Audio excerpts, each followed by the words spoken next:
আপনি আওয়ামী লীগ হলেই তাকে আজকে গ্রেপ্তার করতেছে, কারণ আওয়ামী লীগ কেউ কি আওয়ামী লীগ বিশ্বাস করতে পারবে না? আওয়ামী লীগ কোনো রাজনৈতিক শক্তি, আপনি তাকে কার্যক্রম নিষিদ্ধ করে রেখেছেন, কিন্তু কেউ যদি আওয়ামী লীগ বিশ্বাস করে, কেউ যদি মুক্তিযুদ্ধ বিশ্বাস করে, কেউ যদি বঙ্গবন্ধুকে ভালোবাসে, সেটা কি অপরাধ? এই লোকটা 3040 দেশে বিদেশে বক্তৃতা মেরে মেরে আমাদেরকে শিখাচ্ছিল দেশ কিভাবে উন্নয়ন হয়। সে এসে ঝঞ্ঝাল শুরু করে দিয়েছে, সে এসে এরে মারো, ওরে ধরো, এরে কাটো। ওই দল যদি বিএনপিকে আলাদা করার জন্যই যে কার্যক্রম করেছে, এটা তো বিএনপিকে আউট করার জন্য, তো বিএনপি তখন বললো যে তাহলে ঠিক আছে, আওয়ামী লীগ আসো, আমরা একসঙ্গে ভাগাভাগি করে খাই, এদেরকে আউট করি, সেটাই হবে। আনিস ভাই, আপনাকে দিয়ে শুরু করি।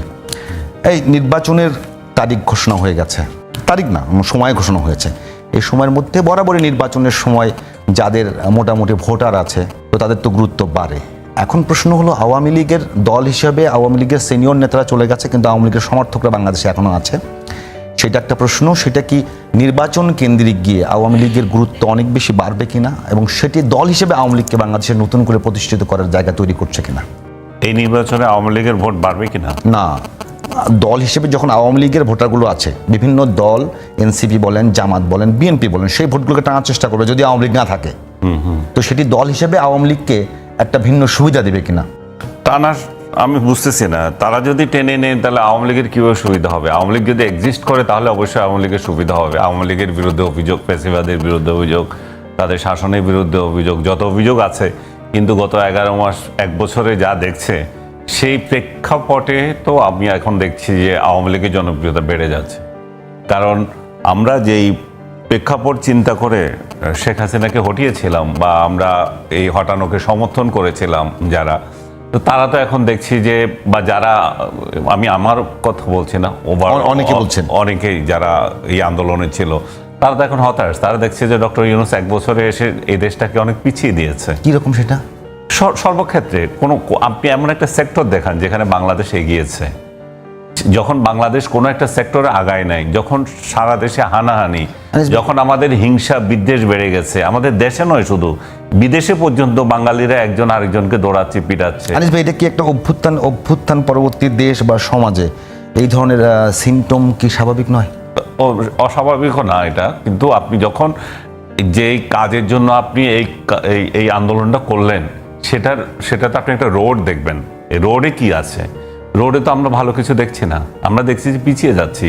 আমরা যদি দেখতাম যে একটা স্বৈরাচারকে হটিয়ে আমরা নতুন ব্যবস্থা তৈরি করছি, আমাদের উন্নতির দিকে যাচ্ছি, যখন সেটা হয় নাই, তখনই হতাশা আসছে। তখনই বলা হচ্ছে যে পেছনে যে স্বৈরাচার ছিল, সে আসলে স্বৈরাচার না, সে এর থেকে বেটার ছিল, এবং তার গুণাবলীর থেকে বেটার ছিল। আপনাকে যদি একটু অ্যাড করি, এখন মানে আপনি সিনিয়র সাংবাদিক, আপনি আওয়ামী লীগের পুরো সময়টা দেখেছেন, আপনি আমাদের বড় ভাই, একটা বিষয় করবেন যে আওয়ামী লীগ সরকারের সময় যেভাবে গুম হয়েছে, খুন হয়েছে, বিচার বহির্ভূত হত্যাকাণ্ড হয়েছে, এবং সেটিকে একটা ফরম্যাটের মধ্যে নেওয়া হয়েছে।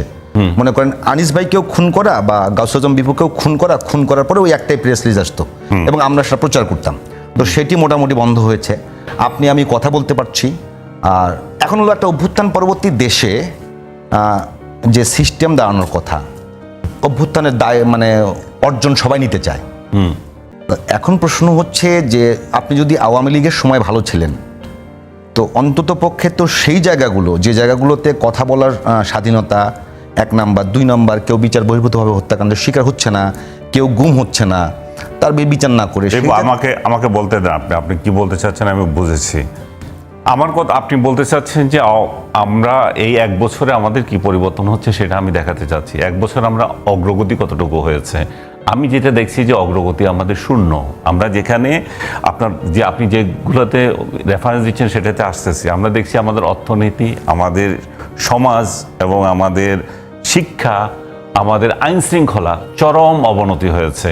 আমরা যাকে ক্ষমতায় বসিয়েছিলাম তিনি বিদেশ ভ্রমণে ব্যস্ত, 12 মাসে 14 বার ওনার না গেলে হয় না, এবং আউল ফাউল যত দাওয়াত আসে উনি যান। এই মুহূর্তে উনি বিদেশে আছেন, কি কারণে গেছেন আপনি দেখবেন, 3টা চুক্তি সমঝোতা করার জন্য চলে গেছেন।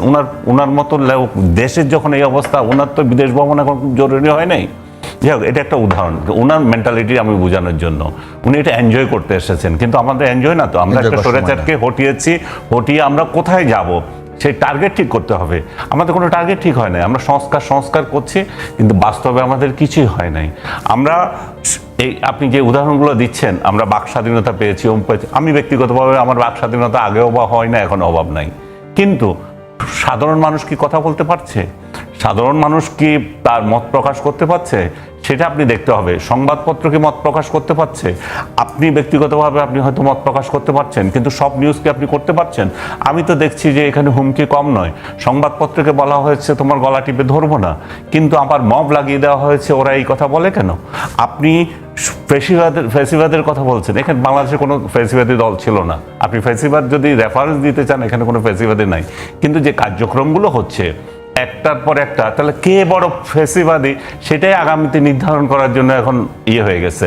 ডক্টর ইউনূস যেখানে আমাদের সমাজকে ঐক্যবদ্ধ করার কথা ছিল, যেখানে আমাদের ওনার উপর আমরা এত ভরসা করেছি যে আমরা বাংলাদেশ সারা বিশ্বে আমাদের নাম করবে, সেখানে আজকে বাংলাদেশের ভিসা দেয় না, অনেক দেশ মানে কাউন্ট করছে না। আমি আমার নিজের উদাহরণ দেব না, একটা বাংলাদেশের একটা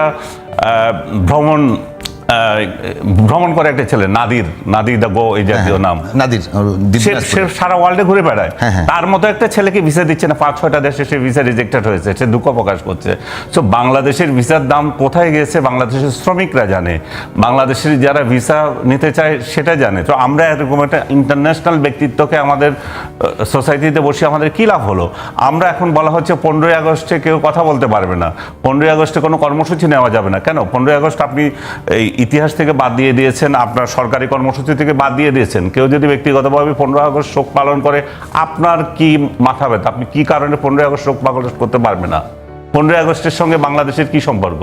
বাংলাদেশ আপনার সরকারের কি সমস্যা হয়ে যাচ্ছে? তো আপনি এখানে আপনি ফ্যাসিবাদ তো আপনি কায়েম করছেন, মত প্রকাশের স্বাধীনতা আপনি দিচ্ছেন। আপনি আওয়ামী লীগকে নিষিদ্ধ করেছেন বা আপনি তার কার্যক্রম নিষেধ করেছেন। সে যদি গ্যাদারিং করে কোথাও যে কর্মসূচি করে, সেটা আপনি বাধা দিতে পারেন, কিন্তু 15ই আগস্ট পালন করা যাবে না, কেউ শোক করতে পারবে না, সেটা তো ফ্যাসিবাদ কি? এটা তো ফ্যাসিবাদের উপরে কিছু। এরকম যদি হয়তো যে তাহলে জিয়াউর রহমানের শোক দিবসে আওয়ামী লীগ নিষিদ্ধ করতে পারতো যে তোমরা খিচুড়ি বিচরণ করতে পারবে না, তোমরা ফুলের মালা দিতে পারবে না, তাহলে আরেক দল সরকার আসবে, তারা বল আরেকটা ইম্পোজ করবে, তাহলে আমাদের মত প্রকাশ, আমাদের ব্যক্তি স্বাধীনতা সবগুলোই খর্ব হয়ে যাচ্ছে। আমরা যেখানে যাওয়ার কথা যে আশা করেছিলাম, উনি আমাদের সেটা দিচ্ছেন না। উনি বিদেশিদের কাছে লিজ দেওয়ার জন্য পাগল হয়ে গেছেন।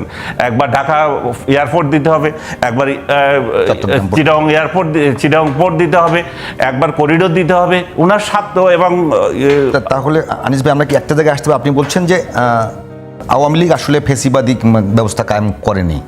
ফ্যাসিবাদী যে অর্থে ফ্যাসিবাদ এসেছে, সেই অর্থে ফ্যাসিবাদ স্বৈরাচারী আচরণ করেছে, কায়েম করেনি। শাসন ছিল। এখন যে ব্যবস্থা চলছে, সেই ব্যবস্থা এক প্রকার ফ্যাসিবাদের মতোই হচ্ছে না, এটাও ফ্যাসিবাদ না। আপনি যদি করেন যে ওইটা ফ্যাসিবাদ, তাহলে এটাও ফ্যাসিবাদ। আমরা একটু গিয়াস ভাই আপনার কাছে যাই।